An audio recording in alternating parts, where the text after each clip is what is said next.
Good evening, everyone, and welcome to tonight's forum for the Ypsilanti City Council. My name is Nancy Shuey, and I, along with Mary Banks, are co-presidents of the League of Women Voters of the Ann Arbor area. We're very excited to be involved in Ypsilanti and in presenting these forums to you. There are three people, local Ypsilanti residents, who've worked so hard to bring these forums to you, and I would like you to recognize them, if you would. First is Laura Bien, Ben Miller, and Liz.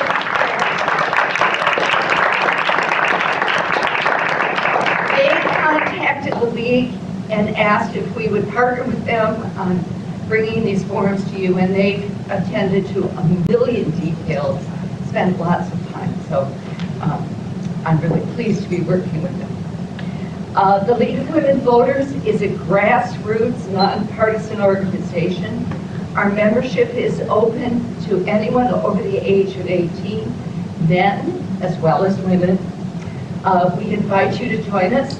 Membership information is available on the table on the way out or from our website, lwvannarbor.org. The League does not support candidates or parties, but one of our important goals is to assist voters in making informed choices at the polls, and thus we bring you this forum tonight so that you can do so. And at this time, I'd like to invite Ben up to say a word.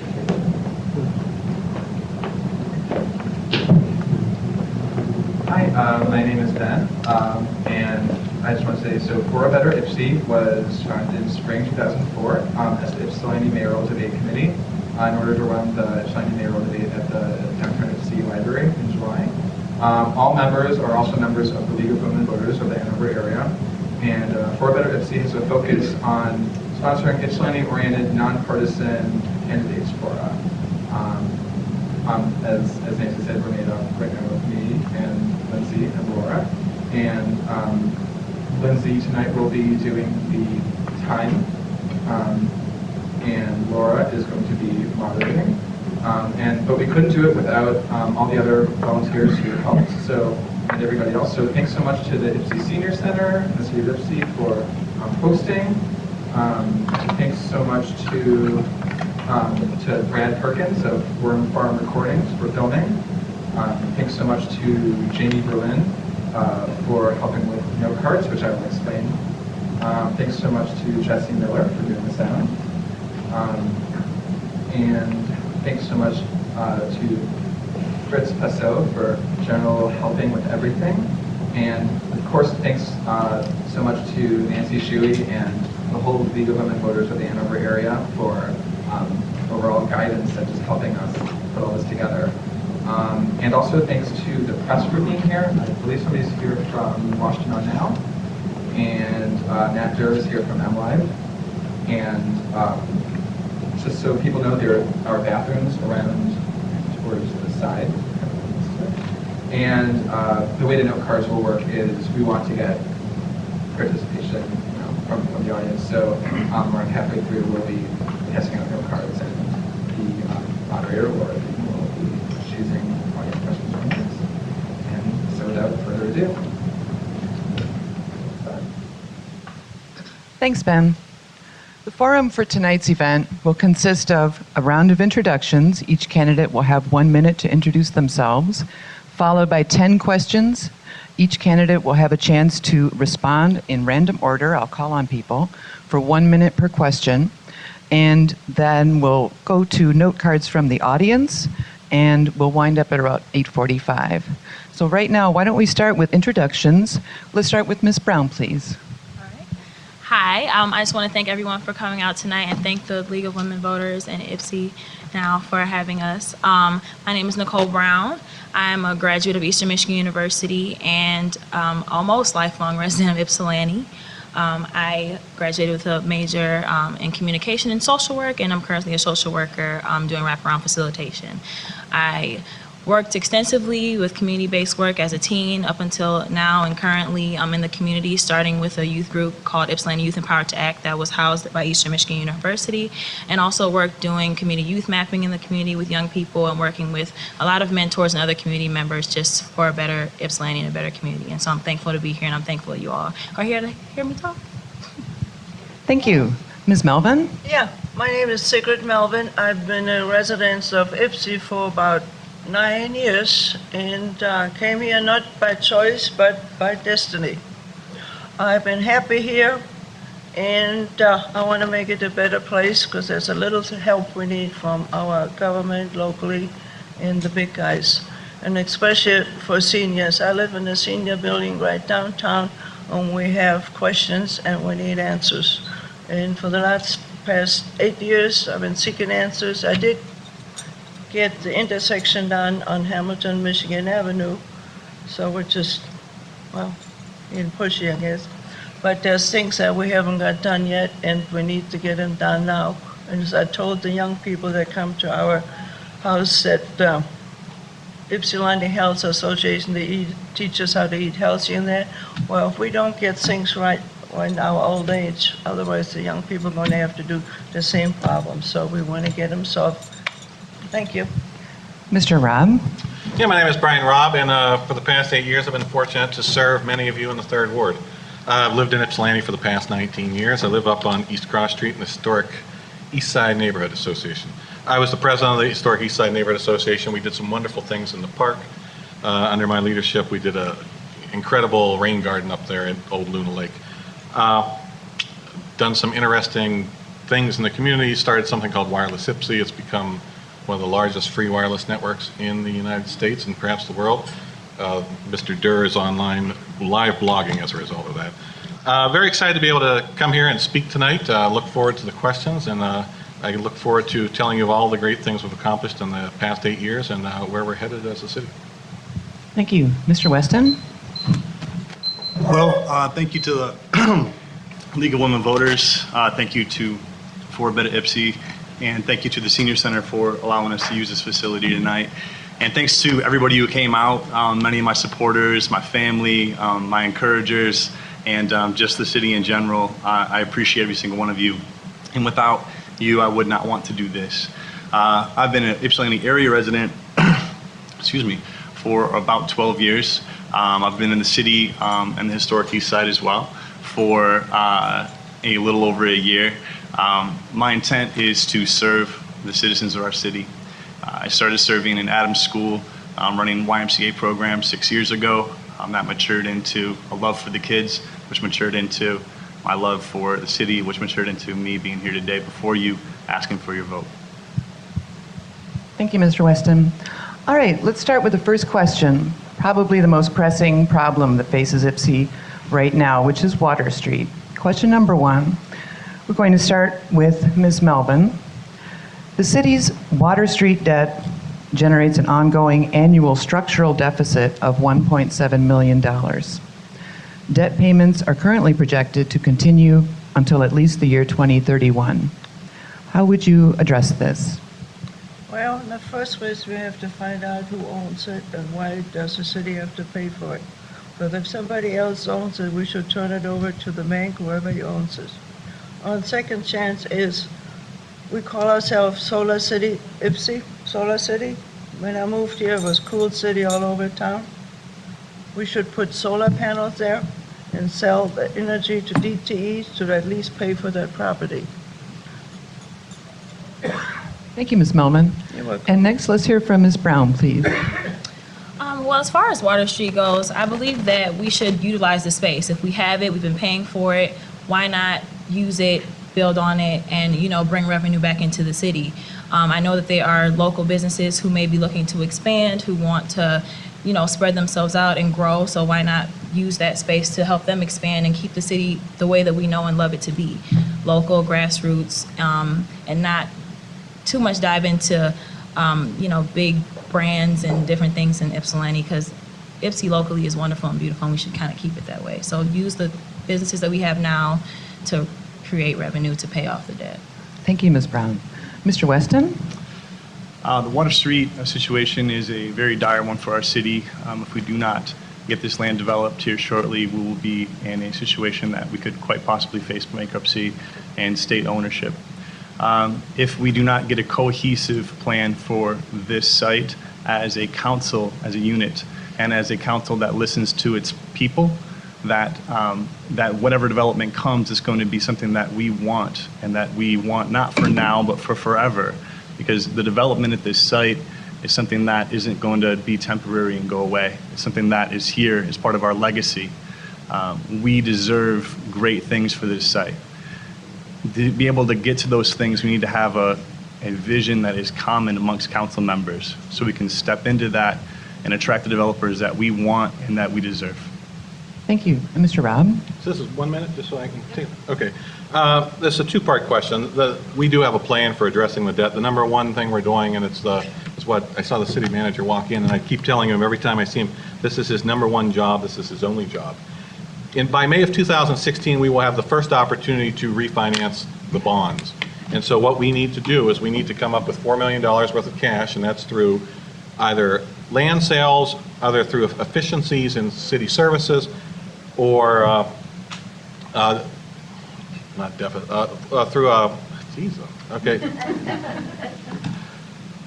We need to come with $4 million in order to prepay down the loan. We can take $600,000 off of that debt. And then we need to work on the rest of the structural debt, and that includes reducing police and fire overtime. It includes increasing parking revenue. It includes getting more fire protection grant money. We adopted this plan when we did the budget this past year, and that's how we're going to get the $1.7 million. Thank you, Mr. Robb. Question 2 touches on the same subject with a little different angle. On the 38-acre Water Street property, the rec center will occupy 4.1 acres, Water Street Flats Housing Development will occupy 3.14 acres, and Family Dollar will occupy 0.85 acres. What is your vision for the remaining 30 acres? Why don't we start with Mr. Weston? My vision for the remaining acreage is that we would get a developer to come in and develop condo units for a large portion of the back of the property that would be riverside facing. We can do up to 6 stories at that area, and I do believe currently that we have the market that can sustain that from a purchasing standpoint. On the front side of Michigan Avenue, I'd like to see first floor retail and second and third floor apartments or office spaces, which is also very feasible. There is a good demand for general office space in the area due to the saturation in Arbor, and I feel we can meet that need here in Ypsilanti. Again, we need a cohesive plan as a city council to be able to pull that off and get the developers that we need, and we don't currently have that. Thank you. Ms. Melvin? Well, in 1968, I lived in San Antonio, Texas, and the river was going only back and forth. So for the hemisphere, they made it so the river could go all around it, and we could take people on boats all around it. And what they did is put in little shops and restaurants. The boats going across one side, they had an outdoor theater. That's what I would like to see down there by the river. You might have to dig the river a little deeper and make it wider, but that would be a nice attraction to come downtown Ypsi. You know, it's not just another business, not another retail shop. So. Thank you. Ms. Brown? I think that I would like to see whatever, the people in the community want to see. We've kind of already established what we want to put there, so why not get the voices of the people and the community members to see what they would like to see in that remaining area. That way we're meeting the needs of everyone and not just the needs that we believe as a council are to be met in that area. Thank you. Mr. Weston? Or Mr. Robb, I'm sorry. Ms. Gelati's not here, but I can tell that when she's grinding her teeth. Whenever someone says we don't have a cohesive plan, it just sends shivers down her spine. We actually have a very cohesive plan for the Water Street development, and Mr. Weston articulated a lot of exactly what that plan is. If you go to the city's website on the Water Street page, it's what we shop to all of our developers. That's exactly it. First floor retail, mixed-use development on the Michigan Avenue frontage, and then we have varying levels of residential, high-intensity rental units as it goes back to the river, going down towards townhouses and things like that. So there is a very cohesive plan adopted by City Council, being shopped around by the city manager and our planning staff. Thank you. All right, next question also deals with a very troubling problem facing the new candidates. Question number 3. For fiscal year 2012, 36.5% of the city budget spent on employee payroll costs went to pay for fire and police pensions. Between 2001 and 2014, the tax millage for the police and fire pension fund rose from 1.9 to 8.3 mils, close to half of the general operating millage of 19 mils. According to an independent audit, the Ypsilanti Police and Fire Pension Fund has a $14 million deficit and is now funded at 66%. As the number of retirees increases and healthcare costs rise, how will the city cope with these expanding legacy costs? Let's hear from Mr. Robb. Yeah, sure. I mean, this is in my wheelhouse. I actually recognize this question from the mayor's debate. We've actually done an incredible amount of this. When I was first elected in 2006, we were saddled with 2 structural deficits. One was the Water Street project, and the other was the fire and police pension millage. And so in the past 4 years, what we've done with the fire and police pension millage is we have renegotiated contracts with creating a 2-tiered system for new employees, and they have a lower multiplier as far as what their retiree pension benefits are. They have no retiree health care and issues like that. What we've also managed to do is we managed to renegotiate retiree health care for some of those retirees. We put them under Blue Care Advantage, and so far that past year, I believe it saved us around $250,000. And so, like I said, in the past 4 years, we've been working very diligently to reduce those costs, and we've made incredible strides to do that. Thank you. Ms. Brown? Well, the pension and how it fits into the budget, I will say that I'm not as versed in, being that I'm not currently on council, but I do believe that they are doing a great job in trying to figure out ways to lower that debt and to make sure that it's feasible for years to come. I think that, there's certain things that we're not necessarily in control of, that those pensions will have to be paid in whichever tiers that Mr. Robb was talking about, but just making sure that it's in a way that is going to be beneficial to the community as a whole. I mean, it has to be done, so therefore just using what has been put in place and just continuing with that to make sure that it looks well and looks right for the community. Thank you. Ms. Melvin? Well, not being able to look at the books and the numbers, I can only say, when they say pension, is it pension after 2 years you retire, or the pension after 30 years if people are employed? Because a lot of these nowadays, a lot of the employees go every 2 years someplace else, and then they collect the pension here, and pension here. So, like I said, till I see the numbers and know how long the people been there, that's one thing.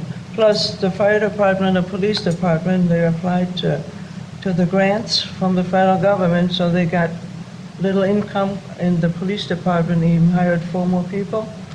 So that's a question that can be juggled around and find out how long, what is pension, for how many years of work. So, Thank you. you're welcome. Mr. Weston? I do have a general understanding of the budget, not as much as Mr. Robb, obviously, not being on council for the last 8 years. But my understanding of our general problem with all of our budget issues is that we need to have more development in our city, and we need to expand our tax base.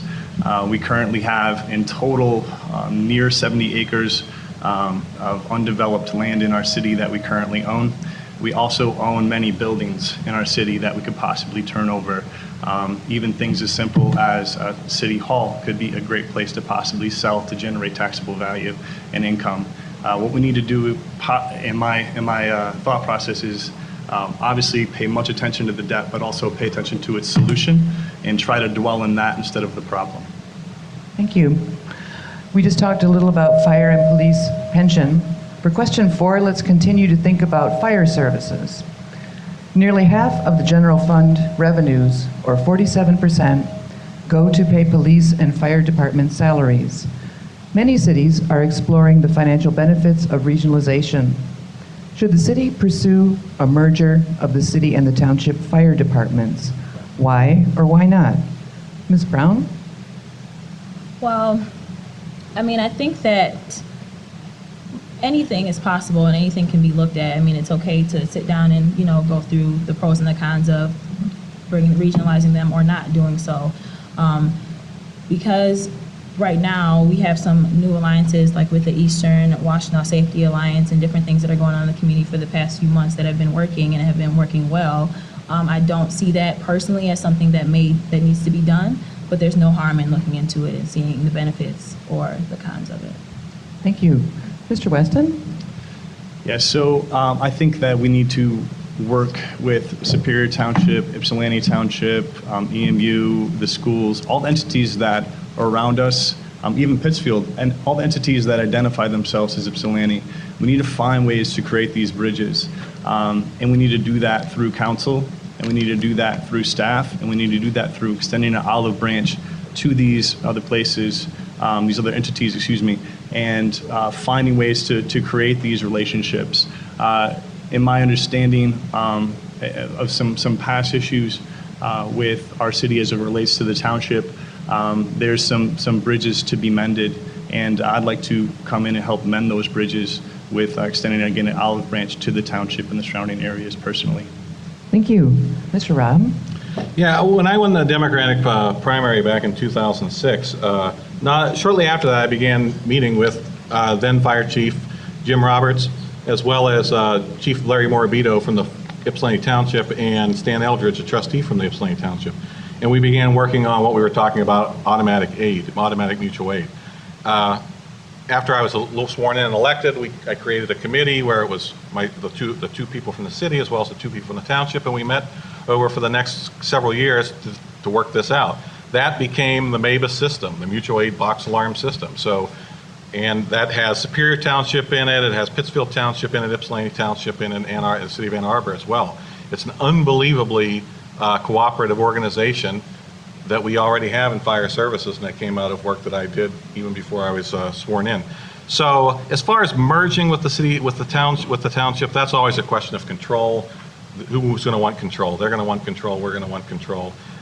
These other regional opportunities seem much easier to do. Thank you. And Ms. Melvin? Oh, what to do with the fire department? The merger? Well, I read the newspaper and it seems like it's a good idea because they merger, but there's always somebody that loses the job. So that's the other side of the merger. And the population is growing, so I'm sure we need another fireman, another policeman. So till we shrink, I think we need to support them and look to the federal government to write more grants and get money for the fire department and the police department. Thank you. You're welcome.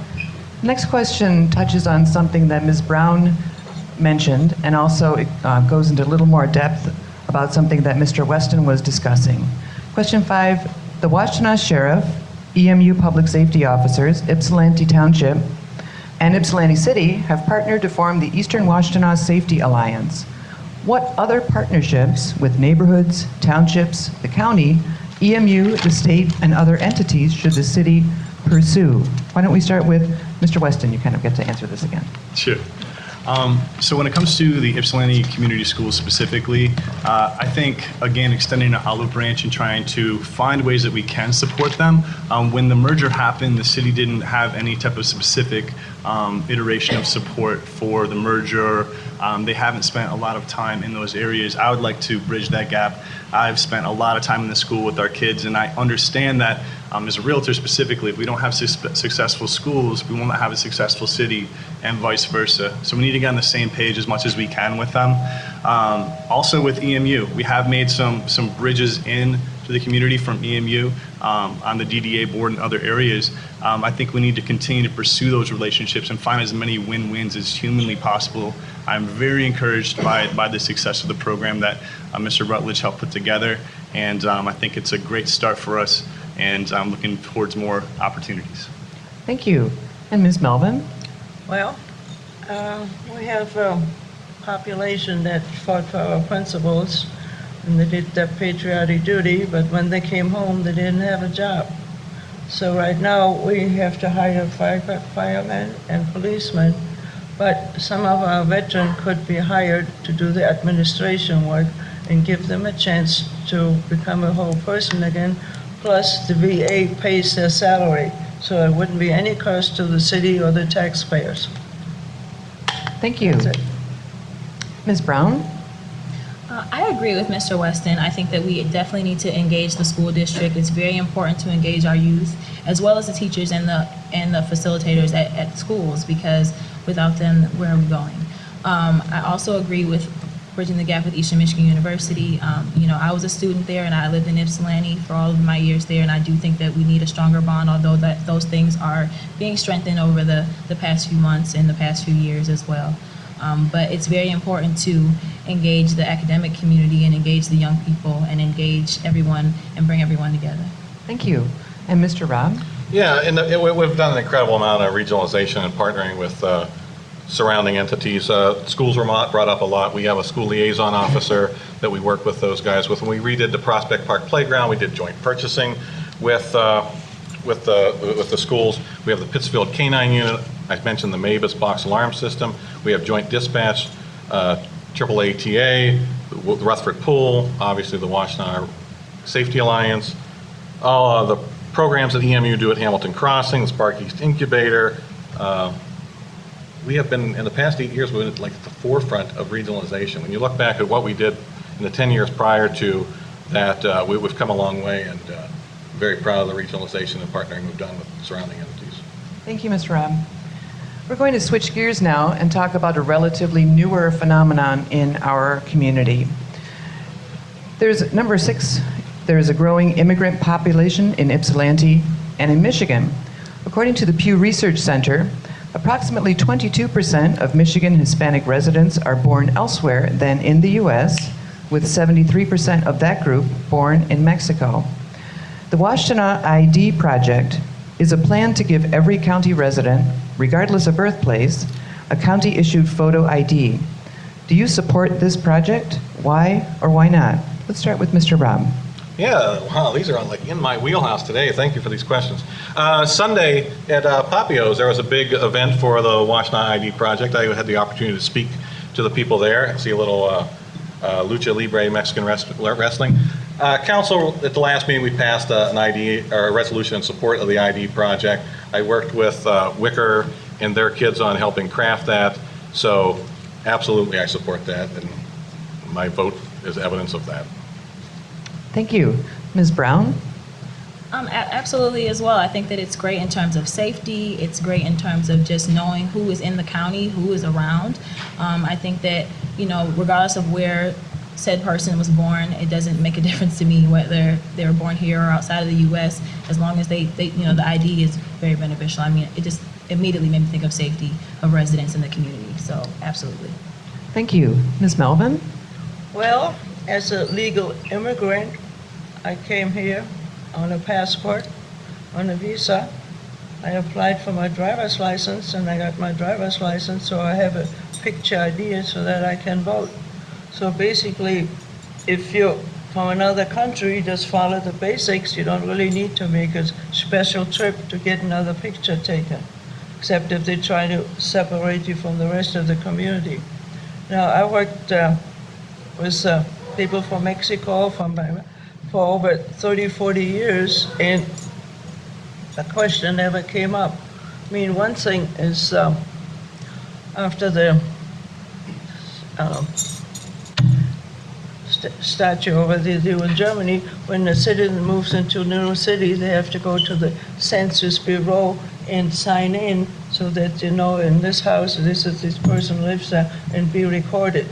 So that's the only thing I could see we could do instead of just picture ID.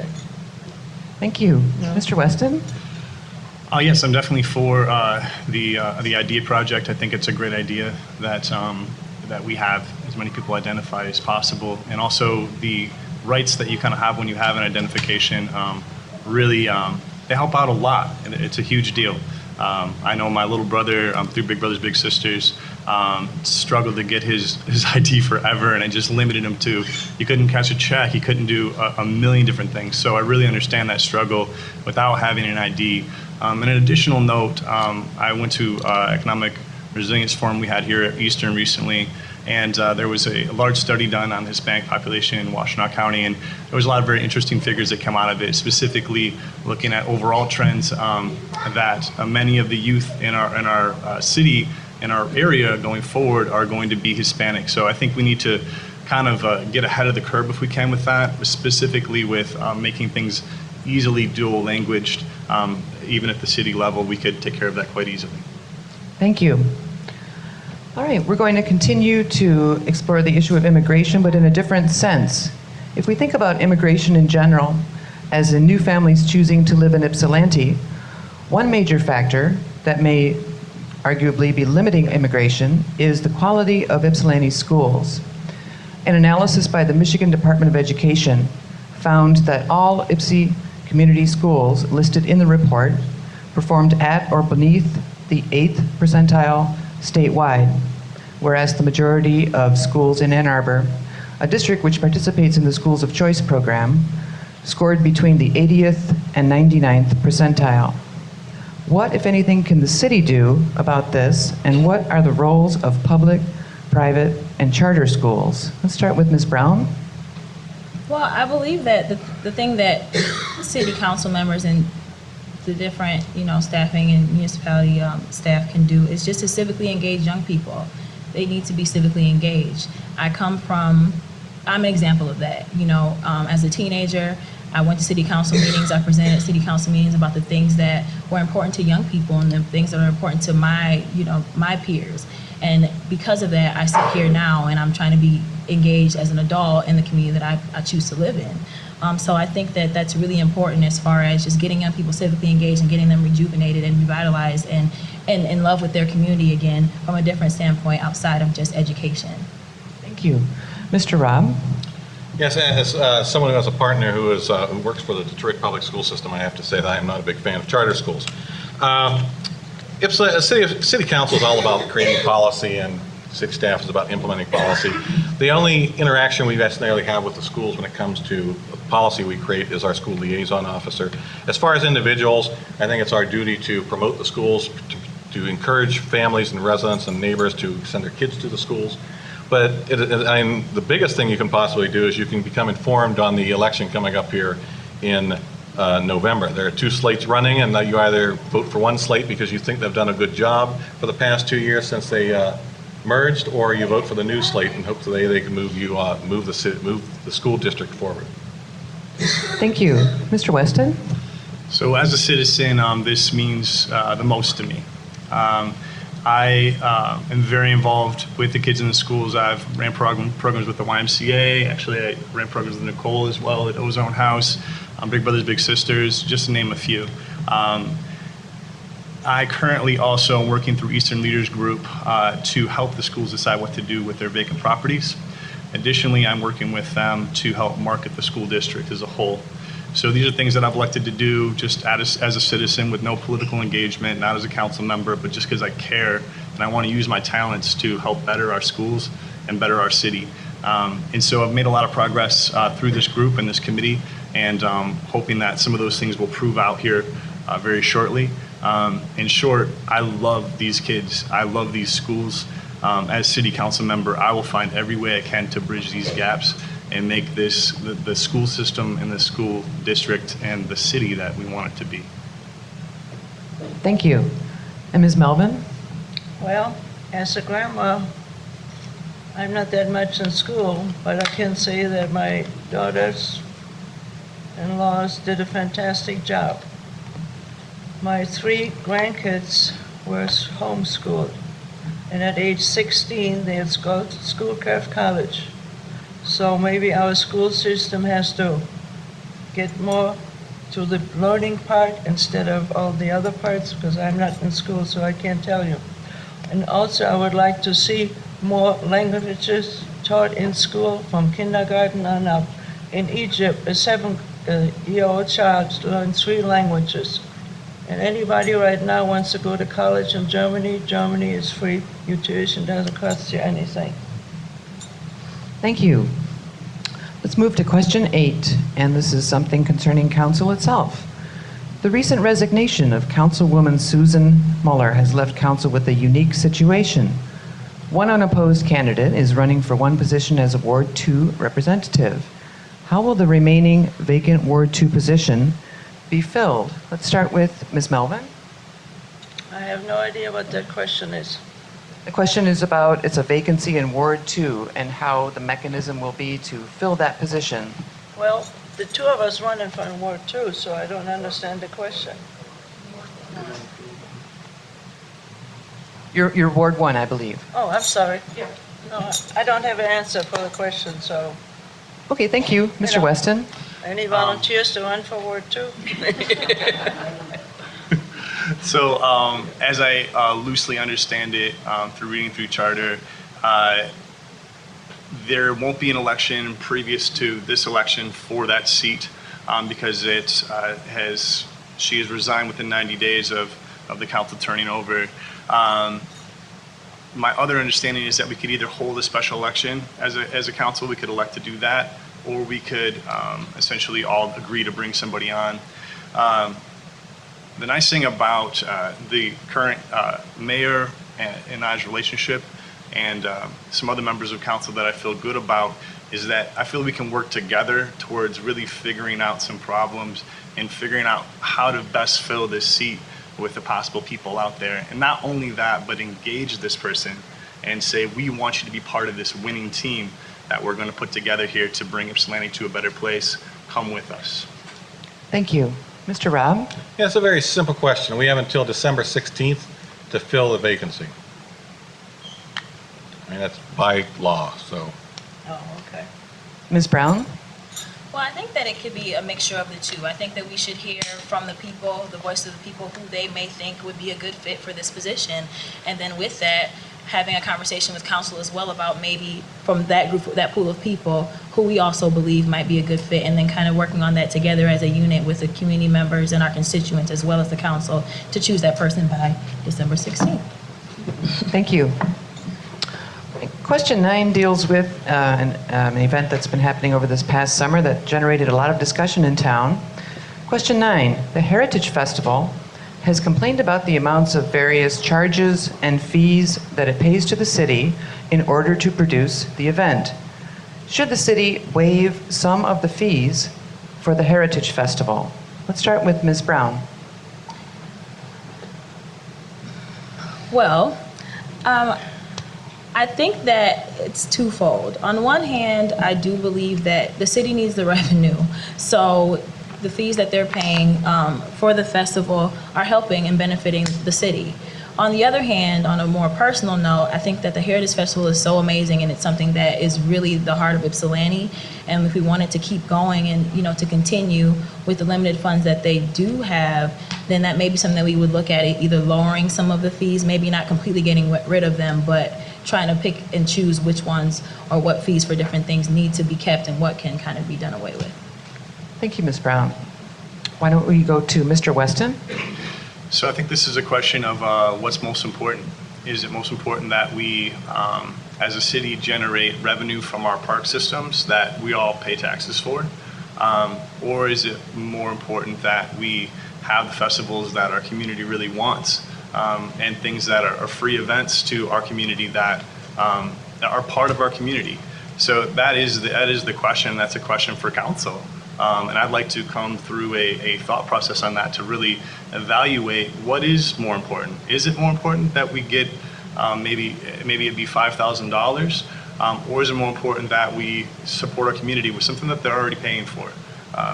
You know, it's a tough question, and I don't know the exact answer to it, but I'd like to work through City Council to come up with a smart answer for it because I think they deserve it. Thank you. And Ms. Melvin? Well, we have all the charity and foundations around at Arbor and Ypsilanti, so maybe we can appeal for a grant there, then we don't have to take it out of the city budget. Thank you very much. Mr. Robb? Yeah, can you repeat that question one last time? Absolutely. Question 9. The Heritage Festival has complained about the amount of the various charges and fees that it pays to the city in order to produce the event. Should the city waive some of that cost for the Heritage Festival? We had the sheriff come out to the last meeting as the result of some of my dogged going after different fees, and was able to get the sheriff to waive the dispatch fee. So the Heritage Festival saved $2,700 this year as a result of my efforts. In the past 2 years, I've voted against the fee schedule. The fee schedule needs to be fixed. It needs to be right-sized.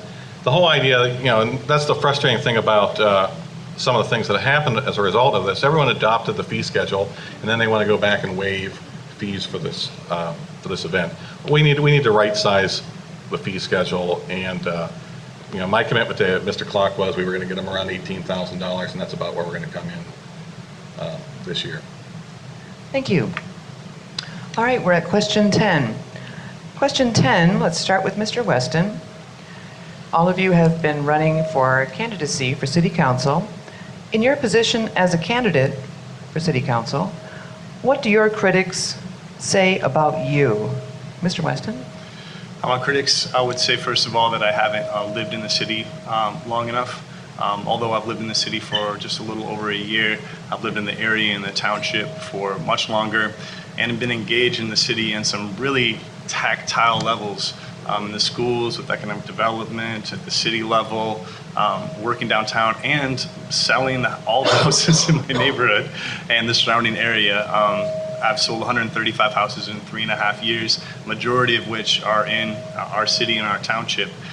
So that is something that somebody might have a complaint about, that I don't have that time that I've spent in my neighborhood. But I've spent a lot of time in my neighborhood, and it's been very quality, and the engagements that I have through it have been very rewarding to me. And now these people are paying me back by putting my signs in their yard. So appreciate it. Thank you. Mr. Robb? Yeah, I actually love campaigning. It's the best way to talk to people and meet with people. I guess the thing that people would criticize me the most about is that I'm intense, and I make no apologies for that. I've represented the people of the 3rd Ward with incredible intensity for the past 8 years. I expect my colleagues, I expect city staff to have the same respect and the same interest for your concerns. And I suppose if people criticize me for anything, it's because I'm abrasive, because I'm out there working for you. Thank you. Ms. Melvin? Well, I guess the only thing I have against myself and from criticism is probably I'm too old. But then I got the time and I got this thing going, so it's got to get done. It's got to get done. I've been on City Council. I've been to all the senior agencies, Blueprint for Aging, and SAW and all this stuff, up to Rutledge, up to the president, and nobody's moving. So I got to get it done. So I need a job and I need a title, I guess. Thank you. You're welcome. And Ms. Brown? Well, I guess the critics would say I'm too young. But I say that, this gives me an opportunity to bring new life to the council. It gives me the opportunity to bring a lot of voices with me in my age group and give voices to the voiceless, power to the powerless, be the face and the voice for those people. And that's the main stake and the reason why I wanted to run, was to bring a fresh perspective, a fresh voice, a new face, and an ability to be that person to voice those things and those opinions of those people who are not seen or not heard. Thank you very much. That completes the 10 questions that we prepared for these candidates. And you've also written some questions on note cards, which I have up here. I'm going to go through as many as we can tonight and give each candidate a chance to answer each of your questions. Let's start with this one. What do you feel is the tone of current city council, and how would you either keep it the same or change it? Let's start with Ms. Brown. The tone of current city council. Well, I would say that you have a lot of difference of opinion, but that's okay. That's what it's going to take to get things done. You don't want everyone to be on the same wavelength all the time. You won't see change that way. What I would change would be just to make sure that, we are looked at as a cohesive, and that we're working together as a team, and that we're not seen separated, and that we're not, vying for our own personal beliefs and personal agendas, and that we're working for the betterment of the community and its people in general, and make sure that our community members see that. We may be doing that internally, but making sure that the community at large sees that. Thank you. Ms. Melvin? Well, I've been in front of city council a couple of times in the last couple of years, and I haven't accomplished much, so I would like to get things done and a little faster. You know, when the Americans came over to Europe, they brought with them the Marshall Plan and rebuilt the whole country in 5 years. And what we got? We need the Marshall Plan over here and get a new city and get things going. We can't wait forever. You know, so it's like, let's do it now. Thank you. You're welcome. Mr. Weston? So sorry, I thought you were going to Mr. Robb next. I apologize. Sorry about that. Yeah, so I really want to echo Ms. Brown's statements. I feel like we need to have a real cohesive feel to council. One where when you walk in, you know it's a team and they respect each other and that they have an idea of what they want for the future of the city, and that they can hold each other accountable, but in a respectful manner and tone. I see there being a lack of that right now. There's some subdivided things in council, and overall, I just don't feel that we are projecting a very good image of our city at the city council meetings. It needs a lot of work, and also it needs some improvement in the professionalism area as well. Thank you. Mr. Robb? Prior to me getting elected, there were a lot of 7-0 votes. There was a lot of cohesiveness on council, and that cohesiveness got us pension issues, it got at Water Street problems, it got us zoning problems. After I got elected, we had a lot of interesting discussion. We did have 4-3 votes for the first 2 years, and I'm very pleased with the tone of council. I think we get a lot of things done. I think we have spirited debates, and I think there's a lot of engagement and information passed around. Thank you. Here's another one of your questions. What are your plans to curb some of the crimes that are taking place in Ypsilanti? Let's start this time with Mr. Robb. Yeah, if everyone's around this Thursday at Sparky's, we're going to have a public safety forum. Police chief will share some information about that. What I think we need to focus on is I think we need to focus on gun crimes. I think we need to focus on going after warrants. I think we need to focus on more traffic stops. In the past couple of years, there's been more gun crimes than I'd like to see in the city, and I think that needs to be our focus in order to reduce crime in the city. Thank you. Mr. Weston? When I was a young man, I was riding my red Huffy. I was about 8 years old. And I was riding my Huffy down the street, and I, for some reason, wanted to hit my front foot on the tire. And so I did that, and I fell really hard, and I bashed my chin open, and it was just blood everywhere. My parents weren't very close by. Just so happened, this police officer was driving by at the time. His name was Officer Corky, and I knew him because his wife had babysat for me. And he swooped me up and went and found my parents and drove me to the hospital, got stitches, everything was well. I want our police officers to know our kids. I want to see them on my street. I don't see them walking around. I just want to walk around and just shake their hand and see them and be present in my community. I want to see them at my schools. I want to see them. And I want to be friends with them too. And there's a bunch of stuff that I want to tell them, like, hey, this thing's going on, this thing's going on. I want our police officers to live in our city too. And I want to do whatever I can to encourage that growth as well. Thank you. Ms. Brown? I agree with Mr. Weston. I think that I would like to see our police in the community. I want to see them talking to people. I want to see community policing being done and increased. I want to see our young people engaged. I want to see them working with them, mentoring them, stronger mentorship. Just doing things that we know work.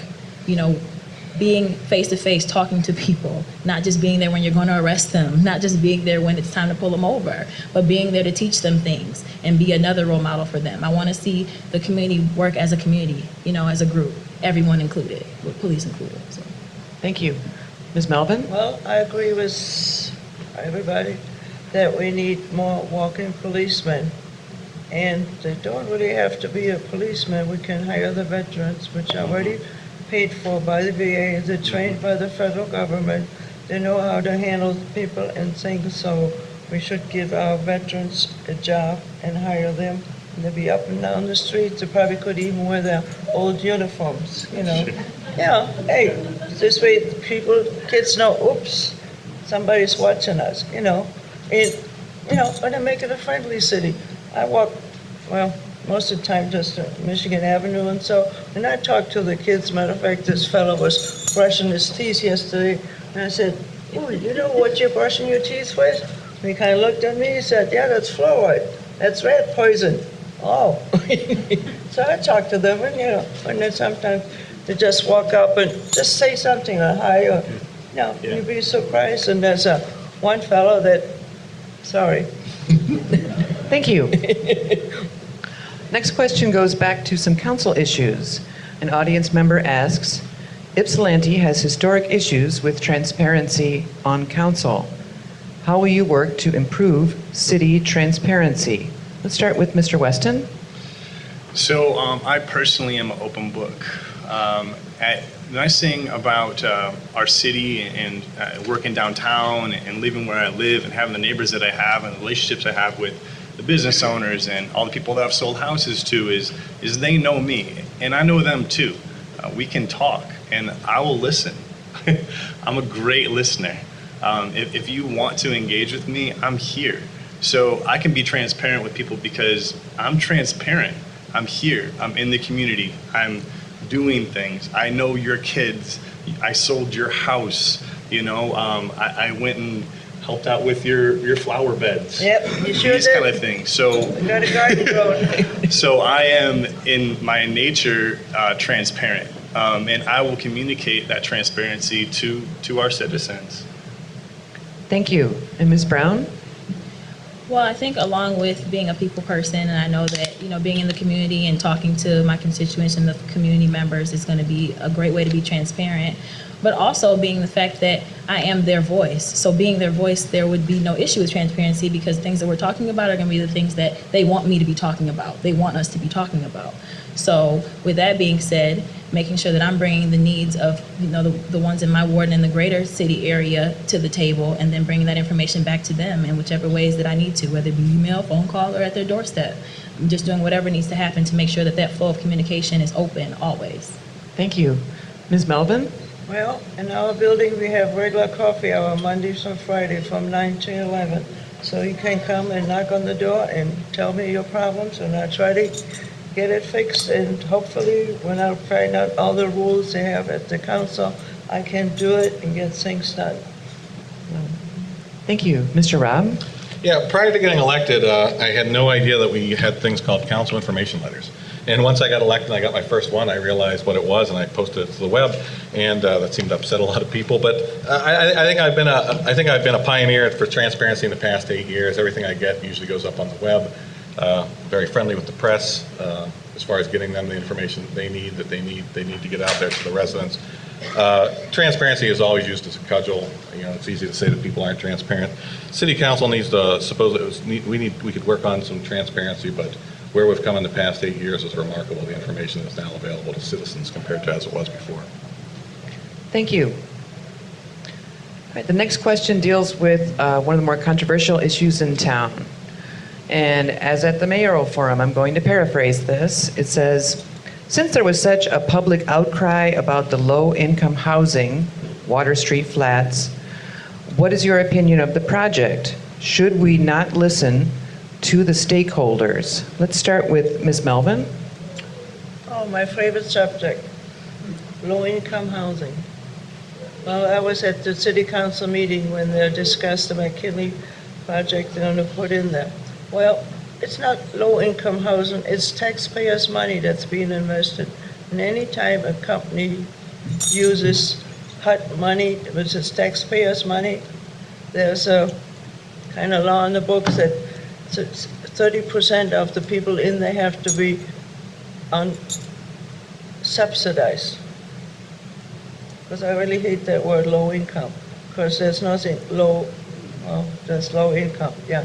But the thing is, if we would raise the wages where people could afford to live decent, and the landlord doesn't take advantage of this pilot program, then we all could bring up a certain standard of living.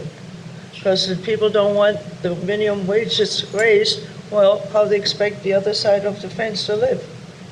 Thank you. You know, Mr. Robb? everyone loves to look at Water Street in the abstract, like the $15 million worth of debt does not exist. I'm the only person up here on council. I actually voted for this, and I can defend this all day long. The interesting thing about this is this project gets us 40% of the road infrastructure. It's a $12 million development in our community. It's affordable housing. 60% of the people who live in this city would be allowed to live there. It is not low-income housing by any means. You know, it's easy to be the candidate of no, but you know, what my opponent here needs to explain is how he would come up with the 40% of the infrastructure for the rest of the project if he were to be against this. Now, the interesting thing about this is this makes the rest of the project more valuable because the infrastructure will be there. It's cheaper to pull utilities off the roads. The road infrastructure doesn't need to be built by new developers. It makes, we will be able to sell the frontage for more money if this project happens. Thank you. Ms. Brown? Well, I believe that, it's necessary. I think there is a need. I think that in order for our young people and their families to thrive, you have to have somewhere to live. So therefore, I'm definitely for it. I think that, the way that our community is set up, you can clearly see the divide and the differences. And I think that there needs to be a level playing field and there needs to be opportunity for everyone to live feasibly and affordably. So whether it's low-income housing or not, I just think that it's necessary so that everyone has a safe, place and affordable place to live. Thank you. Mr. Weston? I specifically don't like this style of affordable housing. This exact same style was right up the road from us at Ford Lake Village. This style works in a way where an investor, Bank of America in this case, uses tax credits to pay itself back over the course of 15 years, 10 years sometimes. The way it works at an iteration is that we say that it's affordable housing and that this certain type of people can afford it. This, 60% of people in our area. The way it ends up, moreover, is that the entire community ends up, in the case of Ford Lake Village, being Section 8 occupied. So if we want this building to be Section 8 occupied completely in 15 years, then that's what we will get with this project. We have no reason to think of anything else. And I know that we can get a better developer. The infrastructure thing is not that big a deal. We can find somebody that will do this whole thing and bring the product that we all need and deserve. Thank you. Another audience question. What is your stake in ensuring that our young people in Ypsi are engaged? And what experience do you have engaging young people in the city? Let's start with Ms. Brown. Well, majority of my experience comes in that lane. I have worked extensively with young people stemming from my work at Eastern Michigan University as a young person into moving into the position of the director of that said program, Ypsilanti Youth Empowered to Act, for 2 years during my stay as a student at Eastern Michigan University. Also, I have worked with Ozone House as an outreach coordinator. I have worked collaboratively with numerous of nonprofit organizations and organizations in Washtenaw County in general, not even just the city of Ypsilanti, to engage our young people. And my stake in it at this point is, as I previously stated, to civically engage them, to mentor them, to be in the schools, to be visible, to be present, to make sure that they too are able to be in this position later on and continue the work that we're trying to do as a council and as a city. Thank you. Ms. Melvin? Well, I don't really have too much experience now that my grandkids are teenagers. So, in the place I live, I have a lot of old people, up to 104, so they keep me kind of busy. So I'm taking care and seeing what we can do and how to feed them, how to close them, how to call the doctor, and where are the grandkids, and how come your car don't start? No, I don't have nothing to eat. You know where I left my keys? So I have a full-time job taking care of my neighbors. Thank you. Mr. Weston? Can you repeat the question again? I'm so Absolutely. sorry.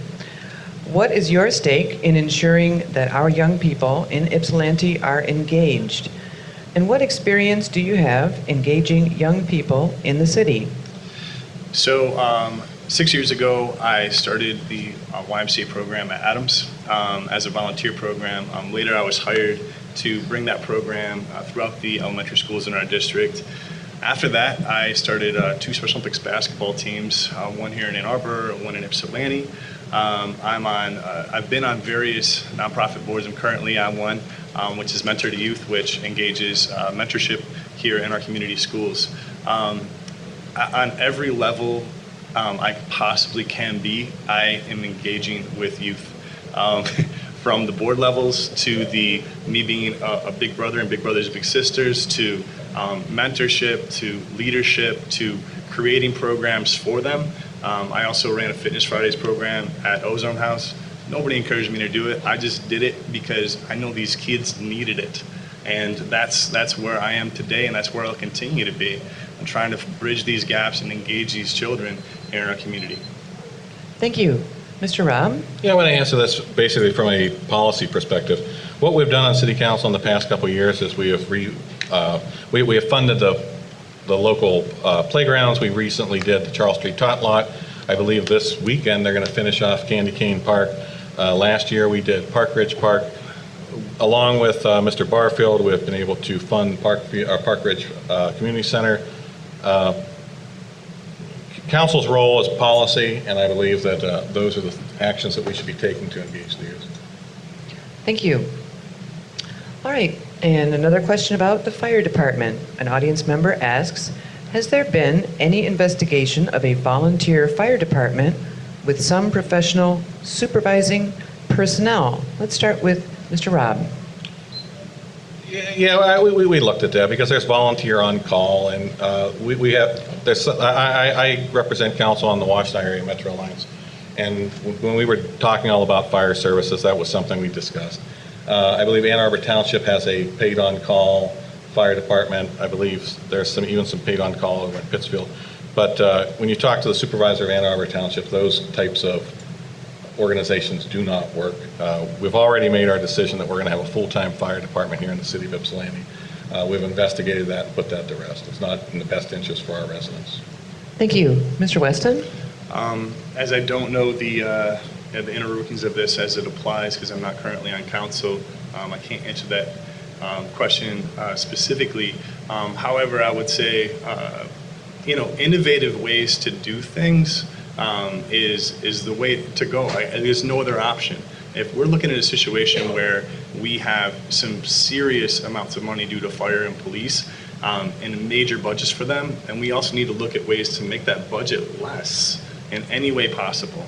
Whether it's engaging through a volunteer fire organization, combining with Ypsilanti Township or the surrounding townships, or whatever it may be, we need to think really hard about it, because if we don't, we're not being the stewards we need to be to our city and our citizens. Thank you. Ms. Brown? I as well am not currently on council, so I can't speak to what has already been done, but I can say that if the conversation needs to be revisited, then we should revisit it. If there's more that we can do to research and see if it is feasible for us, or if there are other ways or innovative ways to do it, then we should. If not, we can look at other ways that we can use the funds that we have and minimally, not tax our budget even more than it already is. I think that we absolutely need to just find ways to use what we have, and also use people who are willing to help and assist in ways that are going to be beneficial to our community at large. Thank you. Ms. Melvin? Well, when you say volunteer, it means getting on the fire truck and going to the fire? I can't speak for this person's question. Yeah, well, that's the thing, is what part of fire department Sometimes you in want rural to work in areas. as a volunteer. You can answer the phone and tell them where to go, but that's the knowledge of the fire department. They now do taking care of ambulances too, so they're doing CPR at the same time the fire department does. Any other comments you'd like to add to that, Ms. Melvin? No, because that's the question, because volunteer is fine, but what part of the job? And you don't want to get somebody volunteer to come to the fire and they don't know how to turn on the water, And nowadays all these fires go too quick, so you need to have a professional staff there all the time, so. Thank you. You're welcome. All right. One question from the audience is on an upbeat note. How do you think Ypsi can get more residents taking pride in their city? The young people in particular of the city. Let's start with Mr. Weston. So I think this comes back to a question that came up earlier about the current tone at City Council and the current divisiveness as I see it as a citizen. So what we can do is be excited about being at City Council. What we can do is be an awesome team that's celebrating victories inside of our team. Everybody likes to see people that are given high fives. Everybody wants to be a part of a business that's successful.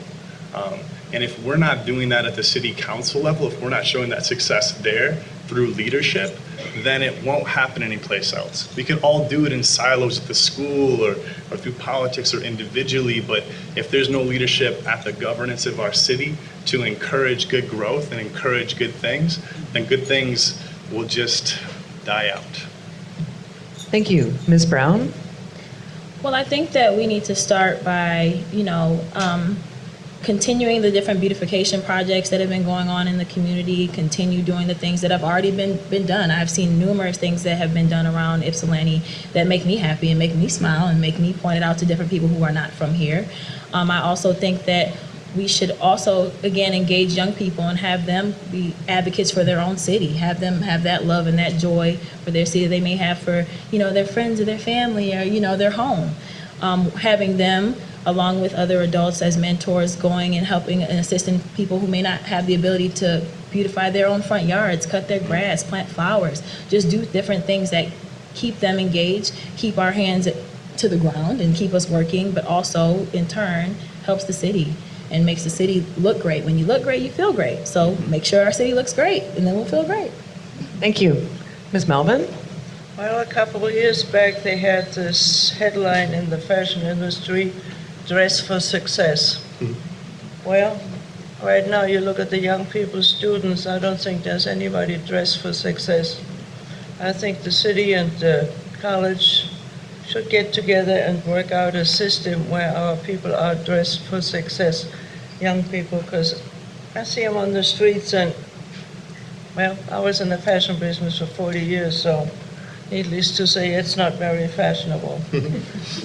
But I like to put pride back in and be somebody, and then maybe even have a contest, who's once months who's the best dressed person, So just bring it back. Thank you. Mr. Robb? Yeah, can you repeat the question, please? Yes. How do you think Ypsilanti can get more residents taking pride in their city, the young people in particular of the city? Yeah, as a result of the Great Recession, we reduced the fire and police departments, and we've slowly built those back up. As I said, Thursday is the Public Safety Forum. The chief will talk about that. What we need to do is we need to re-engage, re-establish the neighborhood association organization. Some of the neighborhood associations are still strong. They're not as strong as they once were, perhaps 5 or 6 years ago. And we need to get back to doing those kinds of things. The Historic East Side Neighborhood Association was one of the strongest neighborhood associations in the city. We did incredible projects in Prospect Park. But as far as other policies that we've done the Adopt a Park program. The Charles Street Tot Lot was a great success. All the neighbors, all the young neighbors from that neighborhood got involved, and we had a 10-hour build day over the summer. So I think by continuing with those policies, we can continue to engage the neighbors. Thank you. All right, let's go through a few more questions. One is, how can the city better serve the Spanish-speaking community? Let's start with Ms. Melvin. Well, they could bring the Latin Festival back. About, 4 or 5 years ago, we had it. Then it came the Heritage, but I guess we don't have any sponsors, so we can't bring it back. But we have the Mexican restaurant right there, and we have the Mexican grocery store. So I like to see that area cleaned up to bring up to a standard, so it's more inviting to the rest of the city. Thank you. Mr. Robb? Yeah, 3 members of council, Mayor Pro Tem Richardson, myself, and Councilmember Murdoch, we helped the Wicker organization craft some resolutions for council. They came and presented to us at the last meeting. I think we are trying to engage the Hispanic community. We're going to have a resolution come back. We're going to have a resolution come back to us about police activities. as far as those things go. So I think we're taking steps to engage those, and 3 out of the 7 council members have stepped up to do such a thing. Thank you. Ms. Brown? I would say that we need to engage organizations that already exist, make sure that we, support them, advocate for them, work with them, as well as make sure that the community is educated on culture. I mean, it's important to me to be a global citizen. So make sure that you know not only things about your own culture and that it translates from both sides so that everyone has an understanding of each other. I think that's the biggest thing that we need to do is make sure that people are educated. I mean, once you're educated, then there's numerous and endless things that you can do working together if you understand one another. Thank you. Mr. Weston? I think to engage in dialogue, to find out what the problems are and how the city can be a partner and solution to those problems is probably the number one place to start. And it's great that I have seen some things with City Council recently regarding the Hispanic population. I don't know if there's been a level of engagement just to ask how or why or what are the top issues you're facing? How can we as a city specifically address those? I don't know if those questions have been asked, but those are the questions I would ask as a city council member and as a steward of our city, because I definitely want to engage with everybody here that has a need. So I need to hear that need and understand it, and hopefully as a city we can find ways to address those needs. So I think understanding the problem is the beginning to the solution for the Hispanic population's representation. Thank you. Here's a question that is from an audience member. Well, let's do a few more. This audience member asks, what's happening to the Ford property? Mr. Robb? Yeah, that was purchased several years ago by Angstrom. They intended to move production from Taylor to there, and that has not happened.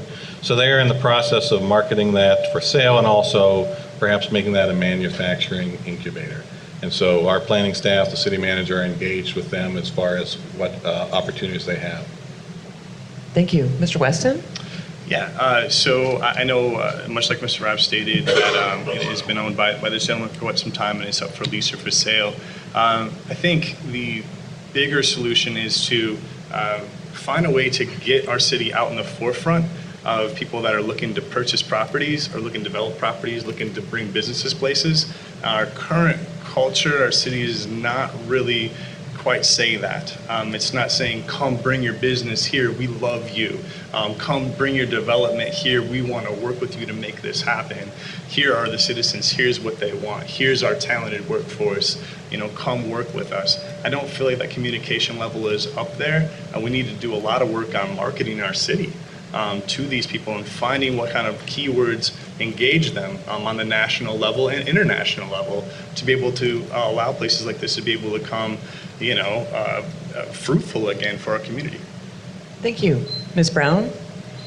Well, I believe that we need to, continue to research ways that we can utilize the space, talk about ways that it's going to be beneficial to the community. So that goes back to the underlying thing that I think I've been speaking on this entire time is communicating with the community members about what they want to see there or what could possibly be there. And having those options and having those conversations. It doesn't mean that that's going to happen, but having the conversation and trying to make it fit best to what our needs are here in the community already. Thank you. Ms. Melvin? Well, our governor went to China to bring back jobs. Our governor went to Europe and to Israel, so maybe we should contact him and see what jobs he came back so we can sell them to Lansing. Thank you. All right. We're going to take time for one more of your questions. This is the last question of the night. How important do you think establishing and maintaining relationships with local nonprofits are? What will you do on City Council to help change the perception of Ypsilanti? Let's start with Mr. Weston. So the first question was, what will I do to engage nonprofits? Is that correct? I'm so sorry, because there's 2 questions. There were 2 questions. I should have split them up, actually. That's okay. The first question is, how important, let's just do the first question. Okay. How important do you think establishing and maintaining relationships with local nonprofits are? I think it's extremely important. Obviously, being somebody that's on nonprofit boards, and I've served on many, and somebody that engages on a weekly basis with a nonprofit organization of some sort, I understand the importance of them and that they're filling the gap for the vacancies left, unfortunately, by our schools and by our society. If we don't engage with that sector in a very specific kind of way, then we're really missing out on the engagement of somebody who's on the front lines of problems in our city on every level, whether it be financial, family, health. All of these things are things that fall underneath nonprofits. And these are the people that really know what's going on. These are the people who are working with people that are in the toughest situations. And moreover, are the people that are trained in social work and understand how to come to a good question and answer session to find out what the real problems are. So in a continued engagement in a very direct way from the city, even in some type of way to bring them into either a committee or to form a way to get this communication to us so we can best understand how to serve our city and our needs, because we can't be everywhere. Thank you. Ms. Brown? Well, okay. I think that the number one, we do need to, of course, support nonprofits, absolutely. I mean, I am a social worker. I work for a nonprofit, so of course, all my previous jobs have been for nonprofits. I think that council needs to take the time to leave the chamber and go and be present with different nonprofits and work with these leaders that are out there, because the nonprofits are mainly the ones who are engaging our children at this point, the ones who are engaging our community members at this point. So you have to show them support. We have to not only wait for them to come to us, but we need to go to them. We need to speak to them and see what the needs are and where we can meet their needs, and where sometimes maybe they can assist us and meet some of ours, and really work collaboratively together. I think working together is the number one thing that we as a council would need to do with the existing nonprofits that are in our community. Thank you. Ms. Melvin? Yeah, I agree. We need a nonprofit, and they can help us a lot, especially where city council and some other agencies lack in support, so they can back us up. It'd be nice if we had like a once a month meeting with a nonprofit, and they can tell us what's available in grants or loans, or which areas to attack. So. Thank you. You're welcome. And Mr. Robb, you have the last word tonight. Yeah, can you repeat that question? Yes. How important do you think establishing and maintaining relationships with local nonprofits are? I think I would answer that question in a different way. As opposed to narrowing the focus down to nonprofits, I would just expand that scope out to the partners of the community, the businesses, the residents, and things like that. I think it's important to have partnerships, and it's important to engage with everybody. I think this question was a little too narrow when it came to nonprofits. Our city staff, our city council, our DDA should be engaging with the businesses of the area and things like that. It shouldn't just be limited to certain sections and segments. Thank you so much. All right. That concludes the portion of tonight's forum. I'd like to ask everyone to please have a round of applause for our candidates who took time out of their night to come here tonight.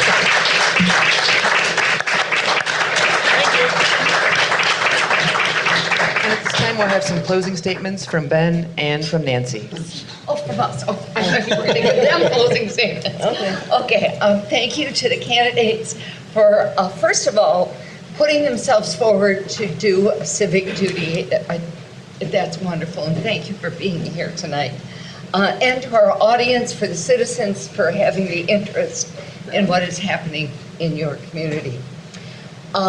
Tomorrow night, the League will be sponsoring a candidate forum on Ann Arbor's Community Television Network program for the Washtenaw Community College Board of Trustees. You might be interested in that. And then a week from Friday, we're sponsoring a forum at the University of Michigan for the U of M Regents, for whom we get to vote. And most of us don't know a thing about any of them. So that will be on October 24th. In addition, back on the table, there are voter guides that have information on all of the state offices, the Supreme Court, the Senates, your House reps, all of that, if you would like to take one of those. And then online, we have an online voter guide, vote411.org. You go to that site, enter your address, And all of the information from the national election on down to your county commissioners, your city council members, all of their statements, if they have responded, are on there as well. So as I said, our role is to try to give you information that you need. So please take advantage of that. And I Okay, just, we thank you. oh yeah, and I just want to say again, thank you everybody for coming. Thanks for the Okay. council candidates, the audience. Thanks so much for the city and the senior center for for hosting us. Thank you to Jamie Berlin and Marta Valadez for helping with the note cards. Thank you so much to Jesse Miller for running sound tonight. Thank you so much for Brad Perkins of Worm Farm Recordings for recording tonight. Thank you, Fritz Passo, for general helpfulness. Wow. Thank you. Anybody you missed? Well, Nancy and the whole rest of the League of Women Voters of the Ann Arbor area. Oh, and Lindsay for doing the time, and Laura for moderating, and the press for being here, and just all of you for being here. Thank you so much. This has been Thank you. incredible.